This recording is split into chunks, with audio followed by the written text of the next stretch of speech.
أعوذ بالله من الشيطان الرجيم. بسم الله الرحمن الرحيم. وإذ أخذنا ميثاق بني إسرائيل لا تعبدون إلا الله وبالوالدين إحسانا وذي القربى واليتامى والمساكين وقولوا للناس حسنا وأقيموا الصلاة وآتوا الزكاة ثم توليتم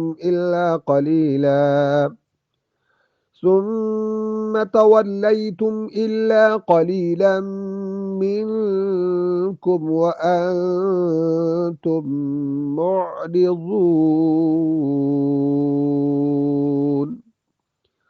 صدق الله العظیم. سورة البقرہ آیت نمبر 83، آج اس کا پارٹ 2 ہم ذکر کریں گے۔ ترجمہ آلریڈی 2 دن آپ نے سن لیا ہے۔ لفظ وبالوالدین احسانا، کل ہم لفظ احسان پر ڈسکس کر رہے تھے۔ لفظ احسان میں نے بتا دیا تھا، اس کا مادہ جو ہے وہ حسن ہے۔ آدمی اچھی احسان کے ساتھ، خوبصورتی کے ساتھ پیش آئے، اور اس کے مختلف واقعات بھی میں نے بتا دیے تھے۔ عدل کیا ہوتا ہے، احسان کیا ہوتا ہے۔ عدل سے مراد کسی کو پورا پورا حق دینا، اور احسان میں نے بتا دیا تھا کہ احسان یہ ہے کہ اس کے حق سے زیادہ اس کو دیا جائے اور خود اپنے حق سے کم لیا جائے، یہ احسان ہے۔ اور اس کی مختلف صورتیں میں نے آپ کو بتا دی تھیں، جو الحمدللہ آپ کو یاد ہی ہوں گی۔ پھر ہر چیز کا خیال کرنا، ایک ہوتا ہے حقوق اللہ اور ایک ہوتا ہے حقوق العباد۔ حقوق اللہ جو اللہ تعالیٰ نے ہم پر بے شمار احسانات کیے ہیں، اس نے ہمیں زندگی دی ہے، اور اس زندگی کی پھر تمام ضروریات ہمیں مہیا کی ہیں۔ ان اللہ تعالیٰ کے احسانات کے عوض جو عبادات ہم پر لازم آتی ہیں، انہیں حقوق اللہ کہا جاتا ہے۔ اور حقوق العباد ایک سمپل سا لفظ ہے، بندوں پر آپس میں ایک دوسرے کے جو حقوق لازم آتے ہیں، انہیں حقوق العباد کہا جاتا ہے۔ حقوق العباد میں اللہ تعالیٰ نے اپنے بعد والدین کا ذکر کیا۔ اس پر کافی بات ہو چکی ہے، آگے بڑھتے ہیں۔ اس کے بعد لفظ ہے وذی القربى والیتامى والمساکین۔ ذوی القربى کہ رشتہ داروں کے ساتھ حسن سلوک کرو۔ اب یہ رشتہ دار مطلق لفظ ہے، ایک ہوتا ہے والدین کی طرف سے رشتہ دار، اور دوسرا ہے والدہ کی طرف سے رشتہ دار۔ تو یہاں پر رب العالمین نے دونوں وذی القربیٰ میں دونوں رشتہ دار ذکر کیا ہے۔ ایک جو لفظ رشتہ داروں کے لیے استعمال ہوا ہے وہ ہے ذو الارحام، اور دوسرا لفظ جو ذکر ہوا ہے وہ ہے ذوی القربیٰ۔ یہاں ان دونوں میں تھوڑا سا فرق ہے، میں ذرا وہ بتا دینا چاہتا ہوں کہ ذوی القربیٰ کے جو الفاظ ہیں یہ اقرب ہے، اور اس کا معنی ہوتا ہے قریب، نزدیک۔ اور ارحام جو ہے رحم کی جمع ہے، اور رحم کہتے ہیں ماں کے پیٹ کو۔ تو اب مطلب یہ ہوا کہ جو ماں کی طرف سے رشتہ دار ہوں، مثال کے طور پہ جیسے ماموں ہو گئے، خالہ ہو گئی، نانا ہو گئے، نانی ہے، جو اس کے ساتھ ہیں۔ اور دوسرا کیا ہے، یہ مطلب ہوا ذو الارحام کا۔ اور دوسرا ہے جو باپ کی طرف سے رشتہ دار ہوں، انہیں اقربین کہتے ہیں، ذوی القربیٰ۔ یہاں لفظ جو ذکر کیا انہیں اقربین، جیسے آپ دادی، دادا، چاچا، پھپھو، تو یہ سارے رشتہ دار ہیں۔ اب اللہ تعالیٰ نے قرآن کریم میں بہت ساری جگہوں کے اندر رشتہ داروں کے ساتھ نیکی کرنے کا حکم دیا۔ حدیث قدسی ہے، حدیث قدسی وہ ہوتی ہے کہ جس میں بات اللہ کی ہو، الفاظ نبی کریم صلی اللہ علیہ وسلم کی ہو۔ آپ صلی اللہ علیہ وسلم نے فرمایا کہ اللہ رب العالمین فرماتے ہیں کہ میں رحمان ہوں، میں نے رحم کو پیدا کیا ہے، اور اسے اپنے نام رحمان سے نکالا ہے۔ جو شخص رحم کو ملائے گا میں اس کو ملا دوں گا، جو اسے توڑے گا میں اسے توڑ دوں گا۔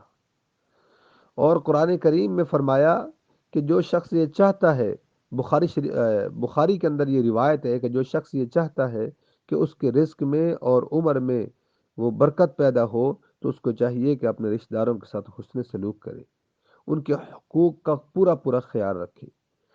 اب یہاں رشتہ داروں میں سب سے زیادہ مستحق کون ہے؟ تو فرمایا رشتہ داروں میں جو پڑوسی رشتہ دار ہوں وہ سب سے زیادہ مستحق ہے۔ ایک اور بات کہ آدمی سب سے زیادہ جو اللہ تعالیٰ کو اللہ کے راستے میں خرچ کیا جائے، جو اللہ کو محبوب پیسہ ہے، وہ ہے کہ جو اپنے رشتہ دار پڑوسیوں پہ خرچ کیا جائے۔ سب سے زیادہ اللہ تعالیٰ کو یہ محبوب ہے۔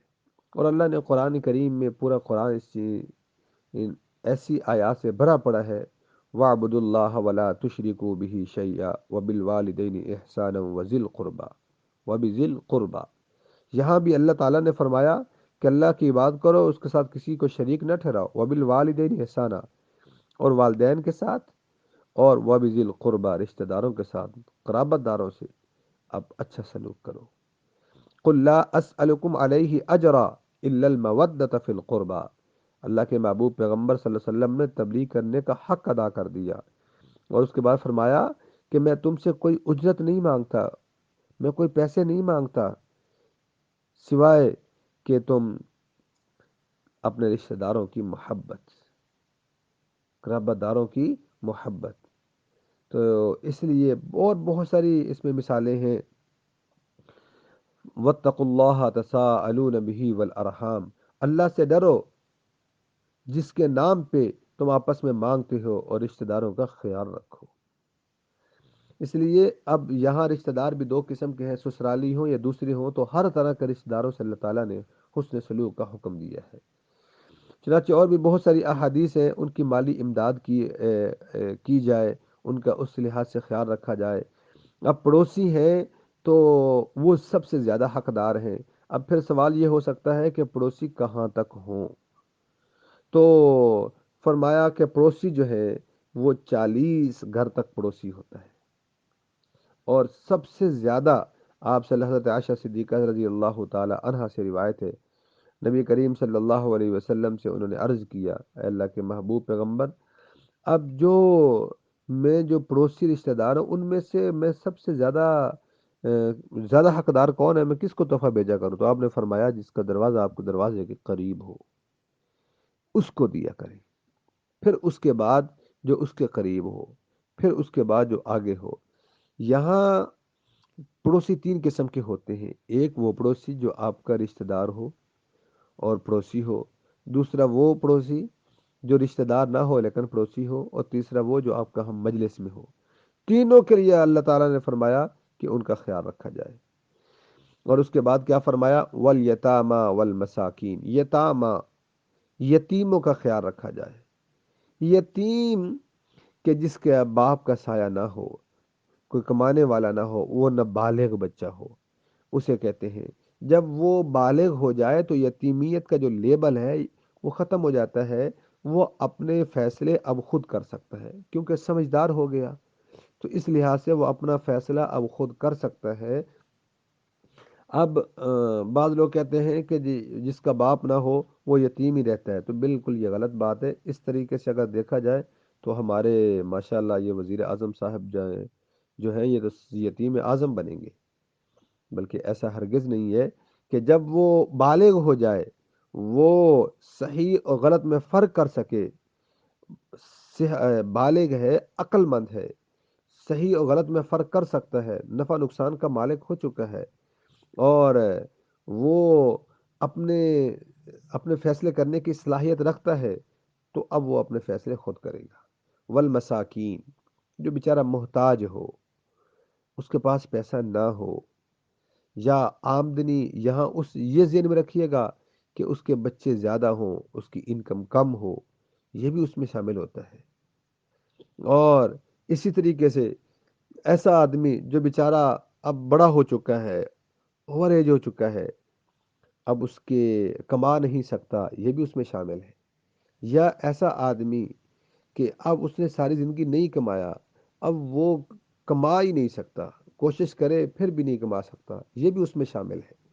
تو اس لیے، اور ایک اور بات میں آپ کو یہاں بتاتا چلوں کہ اب لوگ پوچھتے ہیں کہ بھئی زکوٰۃ کن کن لوگوں کو دی جائے، تو آپ سورۃ توبہ اس کی آیت نمبر 60، وہاں اللہ تعالیٰ نے ہر ایک کی وضاحت بیان کر دی ہے۔ صرف اس کا ترجمہ پڑھ لیں، 8 مصارف زکوٰۃ وہاں ذکر کیے ہیں، جن جن کو زکوٰۃ دینی ہے وہاں سب کے نام لکھے ہوئے، انما الصدقات للفقراء والمساکین والعاملین، وہاں سب 8 کے ذکر کیے اور بلکہ وضاحت کے ساتھ لکھا ہو۔ صرف اس کا ترجمہ پڑھ لیں، انشاءاللہ آپ کو سمجھ آ جائے گی کن کن لوگوں کو زکوٰۃ دی جا سکتی ہے۔ وقولوا للناس حسنا، اور لوگوں کے لیے اچھی گفتگو کرتے رہنا۔ اب یہاں ایک حدیث ہے، نبی کریم صلی اللہ علیہ وسلم نے فرمایا فی الجنت غرفا، کہ جنت کے اندر بالا خانے ہیں، ترا ظہورها من بطونها، باہر سے دیکھا جائے تو اندر نظر آتا ہے، بطونها من ظہورها، اندر سے دیکھا جائے تو باہر نظر آتا ہے۔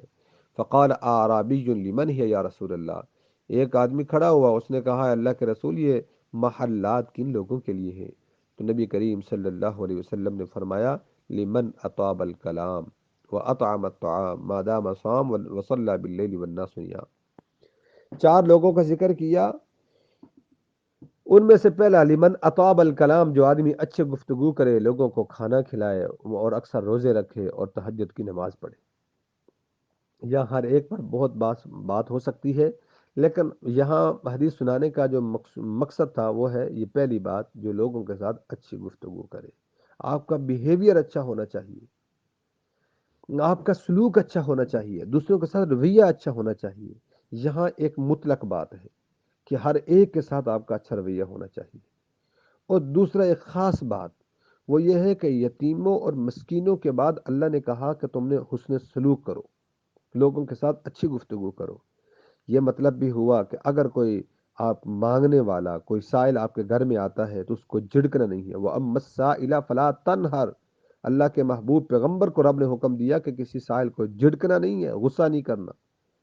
اس سے معلوم ہوا آپ دے سکتے ہیں تو دے دیں، اگر نہیں دے سکتے تو اس کو طرح طرح کی باتیں نہ سنائیں، اللہ سے ڈریں۔ لہٰذا ایک تو معمولی ہر آدمی کے ساتھ اچھی گفتگو، اگر کوئی سائل آتا ہے اس کے ساتھ بھی اچھی گفتگو کریں۔ اور ایک اور بات ہمارے ہاں یہ گھروں کے اندر آج یہ بہت بڑی فتنہ فساد پھیلا جا رہا ہے کہ باہر اچھے ہوتے ہیں لیکن لوگوں کے ساتھ گھر میں جاتے ہیں تو گالی گلوچ کرتے جاتے ہیں۔ فرمایا برا انسان ہے وہ کہ جو جب گھر میں جائے تو گالی گلوچ کرتا ہے۔ واقیم الصلاۃ وآتوا الزکاۃ، اور نماز قائم کرتے رہو، وآتوا الزکاۃ، زکوٰۃ ادا کرتے رہو، نماز قائم کرتے رہو۔ نماز یہ فارسی زبان کا لفظ ہے، عربی میں اس کو صلاح کہتے ہیں، اور اس کا معنی ہوتا دعا۔ وآتوا الزکاۃ، زکوٰۃ کا لغوی معنی ہوتا ہے پاکیزہ، نشو نما ہونا۔ جب زکوٰۃ ادا کرتا ہے تو انسان کا مال بڑھ جاتا ہے۔ اب مختصر سے یہی ہے کہ فرمایا من ترک الصلاۃ متعمدا فقد، جس نے جان بوجھ کر نماز کو چھوڑ دیا اس نے کفر کیا۔ وآتوا الزکاۃ، زکوٰۃ سے مال بڑھتا ہے، کم نہیں ہوتا۔ ثم تولیتم الا قلیلا منکم وانتم معرضون، بنی اسرائیلیوں میں سے یہ سارے جو اللہ نے وعدہ لیے وہ سارے کے سارے جو ہیں چند لوگوں کے علاوہ سب نے اعراض کر لیا، وہ پھر گئے۔ اور ایک تو بنی اسرائیل کو خطاب ہے اور دوسرا امت محمدیہ کو خطاب ہے۔ اے امت محمدیہ، کہیں آپ کے اندر یہ چیزیں تو نہیں پائی جا رہی؟ اگر نہیں پائی جا رہی تو اللہ کا شکر ادا کریں، اگر پائی جا رہی ہیں تو اس میں بچنے کی کوشش کریں۔ اللہ تعالی ہم سب کو قرآن و سنت کے مطابق زندگی گزارنے والا بنائے۔ وآخر دعوانا ان الحمد للہ رب العالمین۔